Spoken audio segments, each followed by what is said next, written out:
ទស្សនិកជនជាទីមេត្រីដោយស្មារតីខន្ទៈស្វាហាប់ហ៊ានគិតហ៊ានធ្វើកងកម្លាំងសមាជិកសម្ព័ន្ធយុវជនតែងដើរតួនាទីយ៉ាងសំខាន់ក្នុងការអភិវឌ្ឍនៃប្រទេសជាតិនិយាយរួមនិងខេត្តសពត្រាំងនិយាយដោយឡែកកម្មវិធីយុវជនផ្ដើមអាជីពកំពុងបានផ្សព្វផ្សាយទូលំទូលាយនៅភូមិភាគជាច្រើនបង្កលក្ខណៈសម្រាប់យុវវ័យគៀកបណ្ដាប្រភពកម្លាំងដើម្បីការអភិវឌ្ឍសេដ្ឋកិច្ចនិងកសាងចលនានៅមូលដ្ឋានកម្មវិធីថ្ងៃនេះសូមឧទ្ទិសនាមដល់ទស្សនិកជនអំពីរបៀបធ្វើល្អក្នុងដំណើរផ្ដើមអាជីពរបស់សមាជិកសម្ព័ន្ធយុវជនជនជាតិខ្មែរនៅខេត្តស្រុកត្រែងបញ្ចប់មហាវិទ្យាល័យដោយមុខរបរជំនាញផ្នែកកសិកម្មនៅមហាវិទ្យាល័យកឹងថឺឆ្នាំ2019បងថាច់វ៉ង្កើនិងបងស្រីថាច់ធីម៉ៃជីគឺជាមិត្តភក្តិជិតស្និទ្ធនឹងគ្នាដែលមានក្តីសុបិនផ្ដើមអាជីពអភិវឌ្ឍសេដ្ឋកិច្ចនិងធ្វើមាននៅភូមិភាគរបស់ខ្លួនផ្ដើមពីនោះបន្ទាប់ពីបានទស្សនានិងធ្វើការនៅកសិដ្ឋានផ្សិតដុងតាំកឹងថឺដោយយល់ឃើញពីសក្តានុពលនៃទម្រង់បណ្ដុះផ្សិតនេះហេតុដូច្នេះនៅដើមឆ្នាំ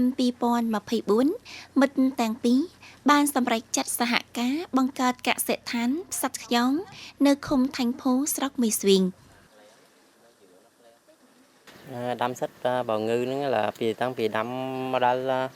ដកluôn á là 2 ខែកន្លះយើងយកមកមិនបងយើងយកមកយើងnhậpហូរចូលមក2 ខែហើយដល់នេះយើងចុកឆ្នុក10 ថ្ងៃយើងស្រោចទឹកហើយបានវាចេញសិតស្រោចទឹក5 ថ្ងៃចេញសិតដកបានយកហូរចូលម្ដងអញ្ចឹងđể 5-10 ប៉ុនបានយើងសំណុកស្អីយកយើងដក 5-10 ប៉ុនហ្នឹងចង់អស់បានយើងnhập 5-10 ប៉ុនចូលទៀតlàតាណាអស់អានេះបានដល់đợt ថ្មីវាចេញទៀតមកភួយអញ្ចឹងthìដកបាន7 ដងដល់ 8 ដងម្ដងពីម្ដងមិនបងដល់ម្ដងមិនបងទៅម្ដងthứ hai thì 5-10 ថ្ងៃផ្សិតខ្យងជាអាហារូបត្ថម្ភមានជីវជាតិខ្ពស់ផ្ដល់ប្រូតេអ៊ីនជាតិស្ករម្សៅវីតាមីននិងសារធាតុរ៉ែជាច្រើនព្រមទាំងក៏ជាឱសថដ៏មានតម្លៃក្នុងការរក្សានិងការពារសុខភាពដើម្បីបង្ការជំងឺផ្សេងៗដូច្នេះបានក្លាយជាផលិតផលនាំចេញដ៏មានតម្លៃនេះក៏ជាប្រភេទផ្សិតមួយដែលងាយបណ្ដុះនិងឆាប់ប្រមូលផលផងដោយយល់ឃើញពីអត្ថប្រយោជន៍ដែលផ្សិតនាំមកហេតុនេះបងកើនិងបងជីបានបណ្ដាក់ទុនដើម្បីសាងសង់កសិដ្ឋានដោយមានទំហំផលិតប្រហែល200 ម៉ែត្រការ៉េរហូតមកដល់ពេលនេះកសិដ្ឋានផ្សិតនេះបានដំណើរការជាង1 ឆ្នាំហើយឥឡូវដោយមានដំបែចំនួន30 ប៉ុនហើយកំពុងប្រមូលផលជារៀងរាល់ថ្ងៃដំបែមួយអាចប្រមូលផលបានច្រើនដងបន្ទាប់ពីប្រមូលផលដល់លើកចុងក្រោយដំបែថ្មីត្រូវបាននាំចូលដើម្បីបង្វិលនិងរក្សាការផ្គត់ផ្គង់ជាបន្តបន្ទាប់ដល់អតិថិជនការដែលខ្ញុំបានដឹងអំពី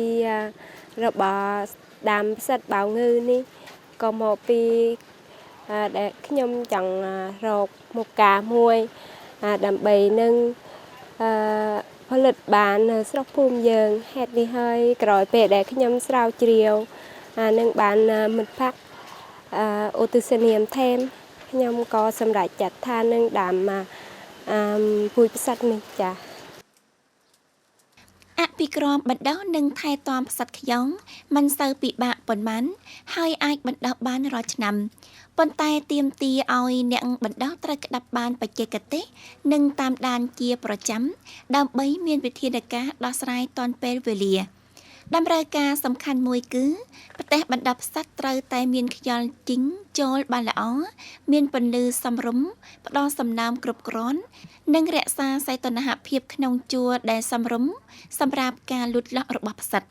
ដំបែផ្សិតក្រៅពីបានព្យួរនៅលើស្រទាប់ក៏អាចដាក់នៅលើធ្នើរដ៏រឹងមាំផងដែរ ដើម្បីឲ្យផ្សិតលូតលាស់ល្អនិងសម្រេចទិន្នផលខ្ពស់ហេតុនេះបងកើនិងបងជីថ្មីនេះបានវិនិយោគបន្ថែម20លានដុំដើម្បីដំឡើងប្រព័ន្ធស្រោចទឹកដោយកាំជ្រួចដើម្បីសន្សំសំចៃពេលវេលាកម្លាំងនិងគ្រប់គ្រងបានកម្លាំងស្រោចស្រពផ្ដើមពីនោះផ្ដល់សំណើមសមស្របសម្រាប់ផ្សិតលូតលាស់ស្មើគ្នានិងសម្រេចស្តង់ដារជាង សិតនេះឲ្យតើយើងស្រោចទឹកគ្រប់គ្រាន់នៅវត្តអស់ហើយការងារក៏ស្រាលដែរមិនញ៉ាំគឺការលំបាកគឺវាអាស្រ័យច្រើននៅភ្លៀងក្តៅណាបើយើងថែមិនត្រូវនឹងវាខូចការបើដេកខ្យល់ច្រើននឹងយើងទៅបាត់បាំងមកឲ្យជិតអញ្ចឹងវាទៅស្ងួតហើយនឹងក្រហមគឺយើងចេះតែស្រោចមួយថ្ងៃអញ្ចឹងthườngបើស្រោចđại thì cỡ cái là muộn sôi mà đoạn mà bờ phun sương thì cỡ 5 phân nữa bây giờ miền hệ thống phun sương nó dần miền về về lìa trở thơ cảm hiệp sinh hơi tích năng sức bạn trở chia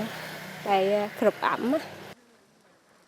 បច្ចុប្បន្ននៅលើទីផ្សារតម្លៃផ្សិតខ្យងមានតម្លៃចាប់ពី40ដល់50ពាន់ដុំក្នុង1គីឡូក្រាមយោងតាមបងចែករំលែកអាចប្រមូលផលផ្សិតស្រស់បានពី30ទៅដល់40គីឡូក្រាមក្នុងមួយថ្ងៃក្រៅពីនេះឆ្លៀតប្រើដំបែផ្សិតខ្យងដែលប្រមូលរួចស្រេចដោយគិតថាបើចោលទៅប្រកាសជាខ្ជះខ្ជាយហេតុនេះបងសម្រេចចិត្តដាំផ្សិតចំបើងបន្ថែមទៀតដើម្បីមានចំណូលបន្ថែម ដូច្នេះដោយទិន្នផលនិងប្រសិទ្ធភាពសេដ្ឋកិច្ចពីការដាំផ្សិតខ្យងនិងផ្សិតចំបើងបានជួយឲ្យបងកើនិងបងជីទទួលបានប្រាក់ចំណូលជិត200លានដុំក្នុងមួយឆ្នាំ ប្រមូលផលហើយយើងយកទៅយ៉ាវដល់កន្លែងគេមានយើងlại cái nóចិត្តតែប្រហែលហើយយកទៅទីក្រុងឃើញដាំនេះវាមានចំណេញដែរបើតោសិតតោthìចំណេញបានច្រើនដែរ mà được chân về thị trường bán thị trường lót thì cũng lót bán đây cái này ná coi cái khinh cái lót cái chất hộp đây sạch nó nọc chế biến đến chẳng thường hộp cha slo gọi là thơ chả thế cũng bán ទោះបីនេះជាទម្រង់ថ្មីក្នុងភូមិភាគក៏ដោយប៉ុន្តែបាននាំមកនៅប្រសិទ្ធភាពសេដ្ឋកិច្ចខ្ពស់ផ្ដើមពីនោះជួយបង្កើនប្រាក់ចំណូលដល់គ្រួសាររបស់បងកើនិងបងជីរួមចំណែកដល់ការបង្វែររចនាសម្ព័ន្ធដំណាំនៅក្នុងភូមិភាគ ដោយខ្ញុំឃើញមោហិនហ្នឹងមិនការផាកជើងហើយក៏តើដែលកេងឲ្យ thanh niên men đích tha bạch tàu thơ ca nô kẹo hồ xía nhưng men lệnh ở tà men lệnh đấy hoặc là đây kho té dân thơ ban này mô hình nó nói về ổn định trang dân ca xã mô hình nó tôi nhầm khính thì lệnh có lọ mà vàng đây là men đầu tư về bằng chi phí đi chi phí có muộn đây dân có ai bác nấu thơ thêm hoặc là dân thơ nông té có ai thơ ban đây mô hình nứng lọ hay men gọi nông không men bọc ôn nông sọc khốn có ai tiền tam ban nên vậy rồi tha chăm lại không men cái cha tôm lẩu đi tha cha tôm có ai tiền làm mô hình nâng ban đây ទម្រង់ដាំផ្សិតខ្យងជាទិសដៅថ្មីក្នុងការអភិវឌ្ឍសេដ្ឋកិច្ចនៅភូមិព្រៃឆ្វេងឃុំថេងភូនេះក៏ជាទម្រង់គំរូរបស់យុវជនដែលត្រូវពង្រីកនៅលើភូមិសាស្ត្រស្រាប់ក្នុងគោលដៅកសាងកសិកម្មស្អាតធានាសុវត្ថិភាពចំណីអាហារ ដោយការតស៊ូបដិញ្ញាចិត្តរបស់យុវវ័យបងកើនិងបងជីបានទទួលលទ្ធផលល្អជាដំបូងក្នុងដំណើរការផ្ដើមអាជីពអភិវឌ្ឍសេដ្ឋកិច្ចលំនឹងជីវភាពពួកគាត់ជាយុវជនវ័យក្មេង10ឆ្នាំនៅតំបន់ជនរួមជាតិខ្មែរនៃខេត្តស្រុកត្រែង។